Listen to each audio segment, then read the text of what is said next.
update po tayo dito sa ating mga tanim na eggplant. Ayan, at nag-umpisa na po akong mag-cultivate. Ayan, at kalahati pa lang po yan mga kaparmar, mga kaimas, mga ka-eggplant. Ayan, kung papansin nyo dito ay hindi pa na-cultivate.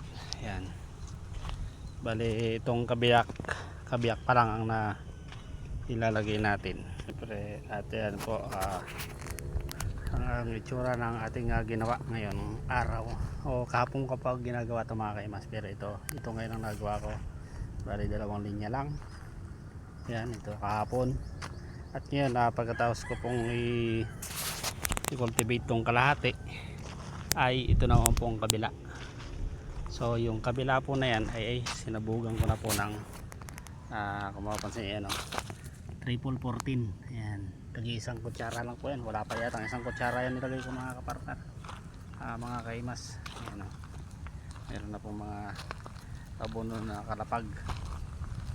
Ayan, pupunti lang para bali yan po ang tinatawag nating side dressing. At ito po ang aking ginagamit. Ayan, ito lang po ang aking pinang-aasarol na cultivate dito.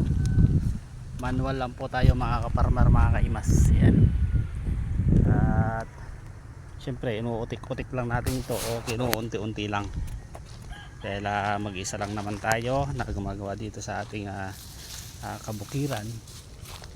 Bali ito po pala ay 2 pinitak. Ayan, ito po yung ginagamit ko. Ayan, triple 14. Ayan, yan, tansya lang po ang lagay. Yan, mga isang kutsarang triple, tapos ilalaglag lang po yan dyan. Yan, ganyan lang, tapos i-cultivate na, tatabunan. So ayan na po ang update natin dito sa ating mga tanim na eggplant. Ayan, isang pinitak pa lang po ito, isang area. Yung isang area natin ay dito sa taas. Ayan, papakita ko na rin po. Ayan, at hindi ko pa rin tapos yan na mawer. Yan, nagmamawer pa rin ako dyan, hindi pa tapos. Ayun, yung parang yung natatapos. At ito ay hindi pa madamo pa. Bali mamaya siguro or bukas yan, imamawer natin yan para pagkatapos ko po dito sa isang area. So ayun, at kayo po ay sana ay huwag pong magsawa na manood at mag-like at mag-follow at mag-share. Sana po ay mag-share din po kayo para po makatulong po tayo sa ating mga kapwa magsasaka.